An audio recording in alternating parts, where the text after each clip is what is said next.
Maya opened the driver door. Then her phone rang. The name on a screen made her stomach drop. Jamal, her little brother. The same brother she had not spoken to in 2 days. The same brother who said she always left when things got hard. Maya stared at the phone and muttered, "Not tonight." But it kept ringing. Something in her spirit would not let her ignore it. She answered, "Jamal?"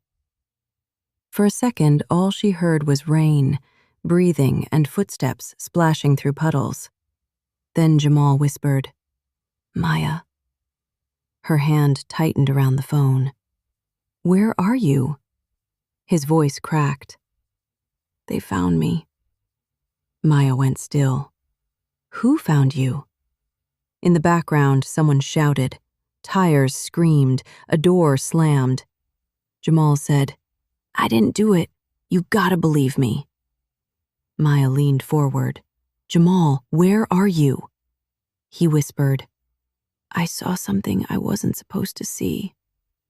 Then gunshots cracked through the line, and everything went dead. For one breath, the whole city seemed to hold still. Then Maya moved. She threw her duffel bag into the back seat, slammed herself behind the wheel, and started the engine. The Charger roared like it had been waiting for a reason to run. Her hands trembled, but her eyes were steady.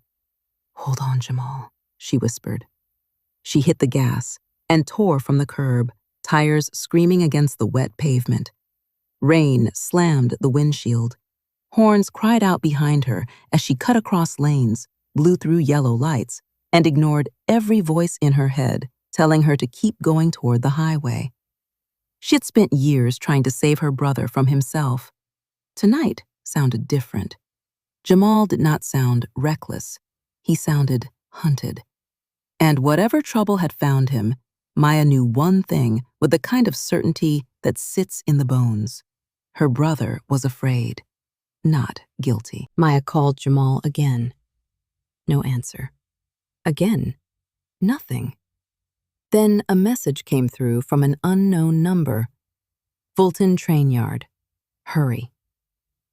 The old train yard sat beyond the bright parts of the city, where cameras went dark and witnesses learned to forget faces. Maya turned onto Peachtree and pressed the Charger faster. That was when she saw headlights in her rearview mirror, 2 black SUVs.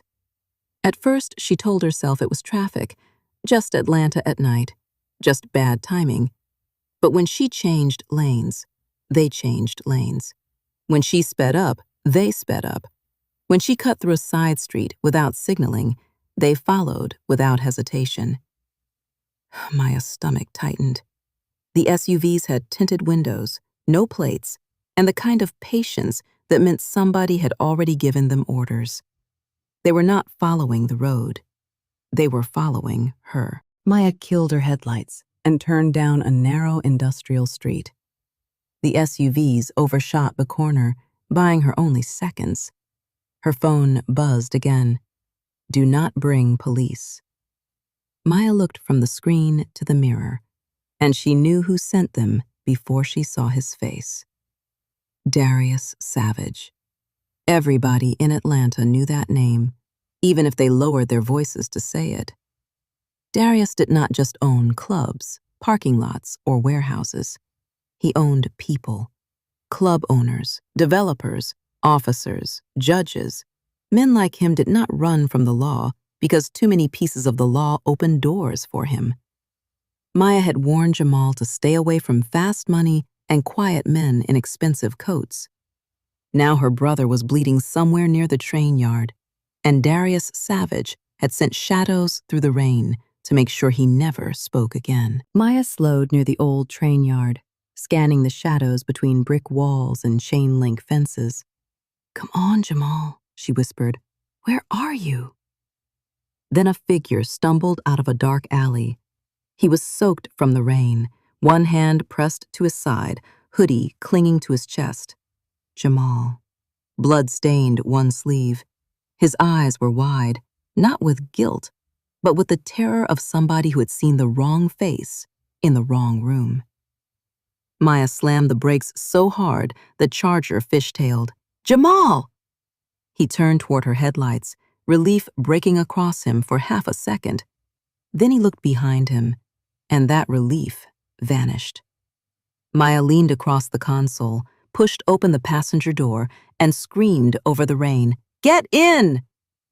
Jamal started running toward her, but the alley behind him moved. If stories about secrets, power, and betrayal are your kind of drama, subscribe, because the next revelation changes everything. A shadow stepped from the alley behind Jamal, tall, calm, dressed in a long black coat that moved with the rain. Darius Savage walked into the street like the storm belonged to him. He did not shout. He did not run. That made him worse. Men like Darius never had to hurry because they believed the whole city would wait for them. Jamal backed away, shaking his head. Darius looked at him with quiet disappointment and said, "You should have stayed quiet." Jamal's voice cracked. "Maya, drive!" But Maya did not move. Not away. Not yet. She saw Darius's hand lower beside his coat. She saw Jamal frozen between the alley and the car. She saw the SUVs turning at the end of the block. For the first time that night, fear stopped being a warning. It became fuel. Darius raised his hand. Maya hit the gas. The Charger surged forward, then snapped sideways across the wet street. Tires screamed. Water exploded from the pavement. The car slid between Jamal and Darius just as a gunshot cracked through the rain. Glass shattered. Maya ducked, but she kept the wheel tight. Jamal dropped to the pavement and crawled toward the open passenger door. "Move!" Maya screamed. He threw himself inside, half falling, half diving, soaked and bleeding. Maya grabbed the back of his hoodie and yanked him across the seat as another shot struck metal. The door slammed. She shifted into drive. At the end of the block, the SUVs appeared like wolves catching scent. Maya floored it. The Charger launched into the storm with Jamal beside her and Darius Savage standing in the rain behind them, no longer calm. The Charger shot through the industrial district. Jamal gasped for breath, clutching something so tightly his knuckles shook. Maya glanced at him. "What did you do?" "I didn't do anything," Jamal said. "I found something." He opened his hand. A small silver flash drive sat in his palm. Maya stared at it for one dangerous second. "What is that?" Jamal swallowed. "Everything." Behind them, the SUVs turned onto the road, headlights flooding the rear window. Jamal looked at the drive like it was both a weapon and a curse. "Maya, this can bring Darius down. It can clear my name. It can prove what happened to Councilwoman Price." Maya's jaw tightened. The road ahead glistened like black glass. She understood then that this was no rescue. This was war. If stories about secrets, power, and betrayal are your kind of drama, subscribe, because the next revelation changes everything. Jamal pulled a cracked tablet from his backpack and jammed the drive into it. Files opened across the screen faster than Maya could process them. Bank transfers, security footage, names, police reports, photos of envelopes changing hands. Then one video thumbnail appeared. Price office, 9:42 p.m. Maya's breath caught. Councilwoman Evelyn Price had been murdered 3 nights earlier, and the morning news had named Jamal Reed as a prime suspect. Maya had screamed at him over the phone, begging him to stop lying, begging him to tell her why his name kept ending up in places it should never be. Jamal tapped the video. The screen showed Councilwoman Price, alive, furious, and facing Darius Savage across her office. "She was going to expose him," Jamal whispered. I saw him leave. Hours later, she was dead, and my fingerprints were on a package I delivered. The bridge rose ahead, dark and slick beneath the storm. The SUVs were gaining again. Jamal scrolled deeper through the files, breathing harder each time another folder opened. Then one name appeared on the screen and made Maya feel as if the road had dropped from under her tires. Detective Lena Brooks. Jamal looked up. You know her? Maya's face hardened. She was my father's friend. For years, Lena had stood in the Reed living room and told Maya their father's death was a random robbery. For years, Lena had hugged Maya's mother at memorial services and promised she had done everything she could. Now her name was buried inside Darius Savage's payments. Jamal's voice went small. Maya, she's not just listed. She's on his payroll. Maya tightened both hands around the wheel until her knuckles hurt. The Charger hit the bridge, and the rain pounded harder. The SUVs charged behind them, filling the mirror with white glare. Maya saw the narrow road, the steel rails, the drop into black water on both sides. For 1 second, her escape flashed in her mind. Charlotte, clean sheets, a quiet apartment, a new name for pain. Then Jamal whispered, I'm sorry, Maya. She looked at her little brother, bruised, bleeding, terrified, still holding the truth. Maya took a sharp breath. Don't be sorry. She slammed the brakes. Jamal grabbed the dash.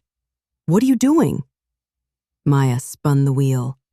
The Charger turned hard across the rain-slick bridge. The SUVs swerved behind them. Jamal stared as the car faced Atlanta again. We're going back? Maya's voice was calm, cold, certain. We don't run. She hit the gas, and the Charger raced straight toward the truth. The body shop sat between a closed tire warehouse and a forgotten storage lot, its sign faded and its windows dirty. To most people, it looked abandoned. To Maya, it looked like Elijah Reed. Her father had built the place with his own hands. He used to say a car told the truth if you knew how to listen. Every rattle had a reason. Every dent had a story. Every engine made a sound when something was wrong. Maya drove the Charger behind the shop, cut the lights, and waited as the rain softened to a steady hiss against the roof. For the first time since Jamal's call, the world stopped moving. That silence felt more dangerous than the chase. Maya helped Jamal through the side door. Inside, Reed Auto smelled like dust, motor oil, and ghosts. Jamal lowered himself onto an old shop stool while Maya grabbed a first aid kit from the cabinet. Let me see. It's not deep, he said. Don't lie to me. He moved his hand and showed the graze along his arm. Blood soaked the sleeve, but he would live. Maya cleaned the wound with shaking hands.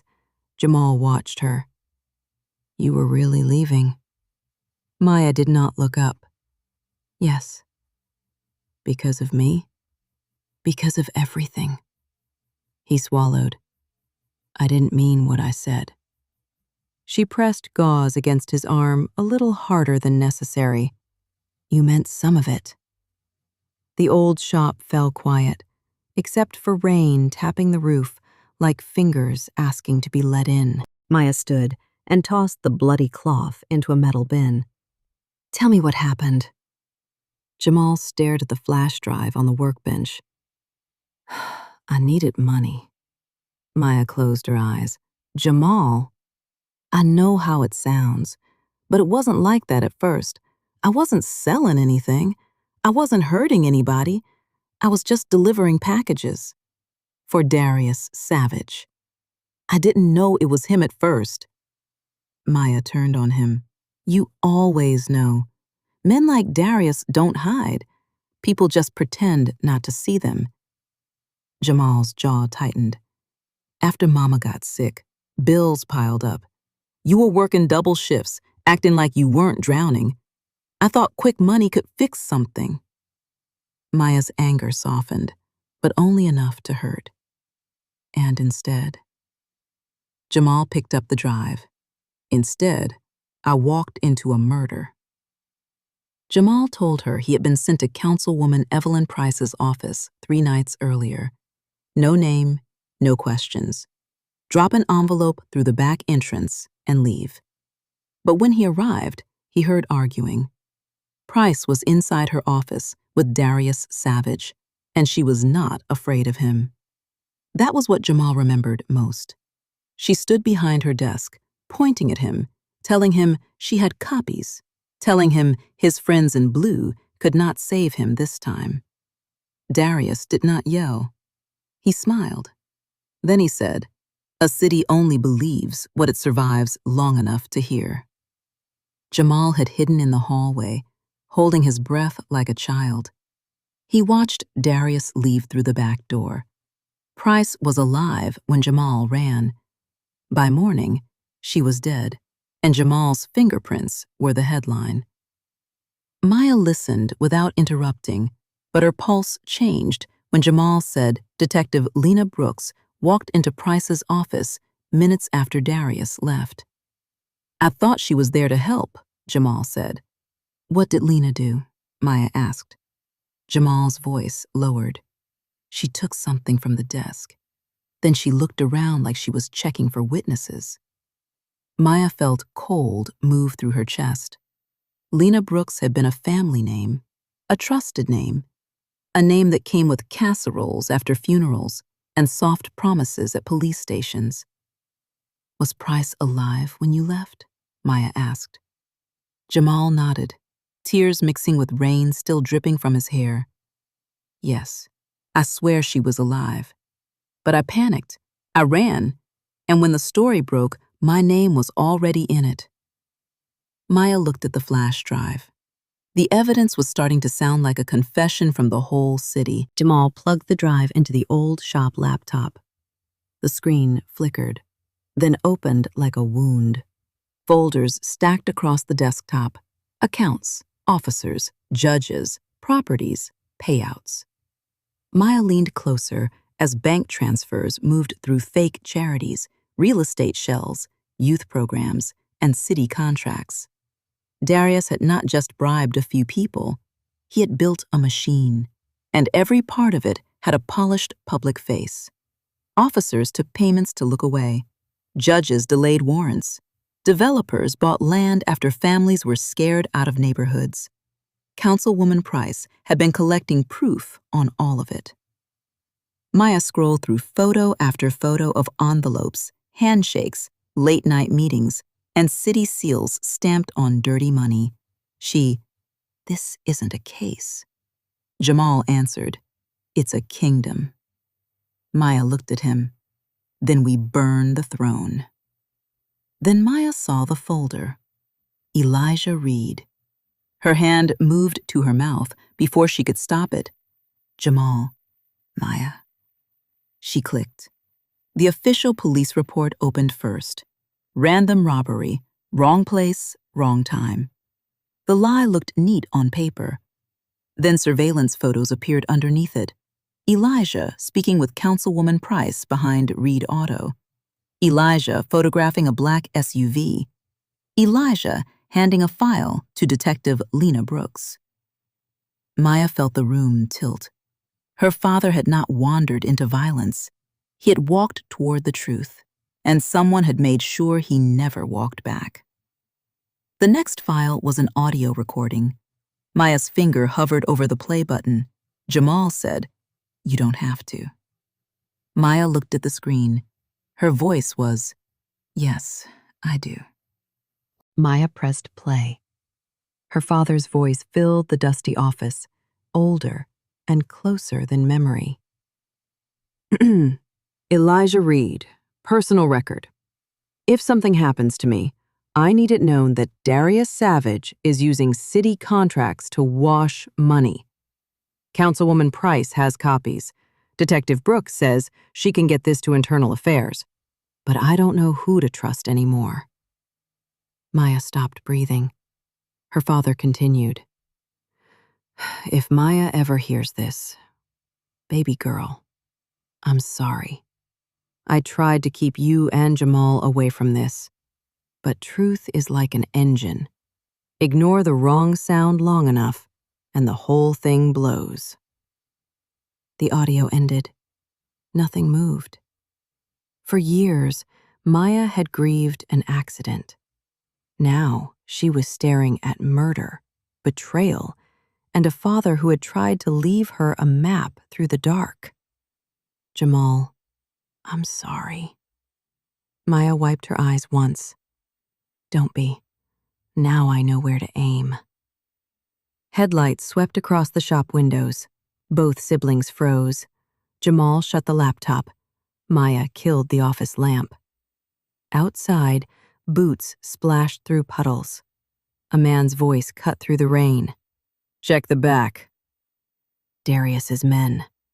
Maya grabbed the flash drive and shoved it into Jamal's hand. Move.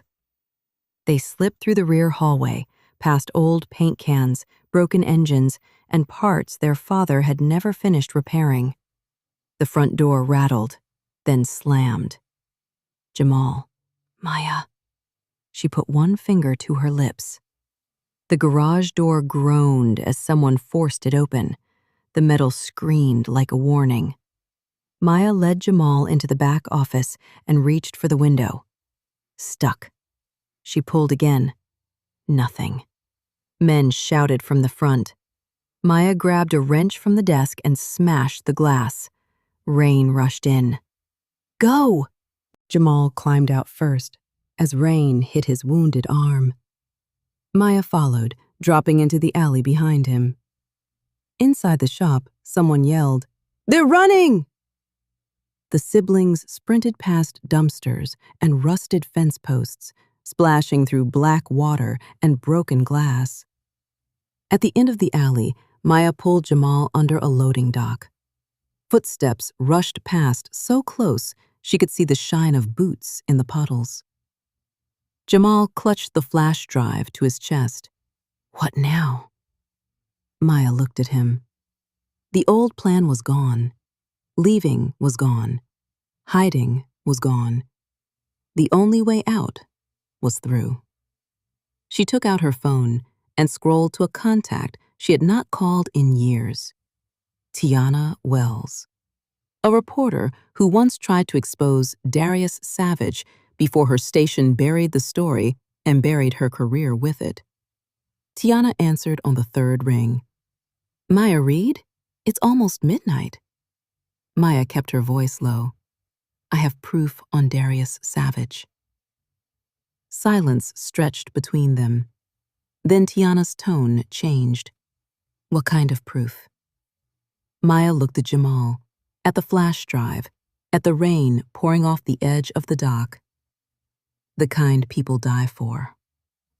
Another pause. Where are you? Maya scanned the alley. We need somewhere public, but not exposed. Tiana did not hesitate. Old courthouse parking deck, 3rd level, 20 minutes. Maya closed her eyes for 1 second. Tiana, if you're working with him, tell me now. Tiana's answer came colder than the rain. Maya, Darius cost me my job, my marriage, and 2 years of my life. Bring the proof. The call ended. Maya looked at Jamal. We go to the courthouse. Across town, Detective Lena Brooks sat alone in her office, staring at a framed photo on her desk. In it, she stood beside Elijah Reed, outside Reed Auto. Both of them were younger. Both were smiling. Her phone buzzed. Unknown number. Darius Savage's voice came through smooth and cold. They have the drive. Lena closed her eyes. Then you lost control of your people, Darius. No, detective. They're about to meet the one reporter still stupid enough to listen. Courthouse parking deck. You know what to do. Lena looked at Elijah's photo. For 7 years, she had told herself survival was not betrayal. For 7 years, she had told herself silence protected her family. Tonight, Maya Reed was running with the same truth her father died carrying. Lena, I'm tired, Darius. His voice hardened. Then rest after you clean this up. The call ended. Lena opened a drawer and pulled out a file labeled Elijah Reed, closed. For the first time, she did not close it again. Will Detective Lena finally stand up against Darius Savage? To find out, tune in on Monday, 8 p.m. Eastern Standard Time. If stories about secrets, power, and betrayal are your kind of drama, subscribe, because the next revelation changes everything.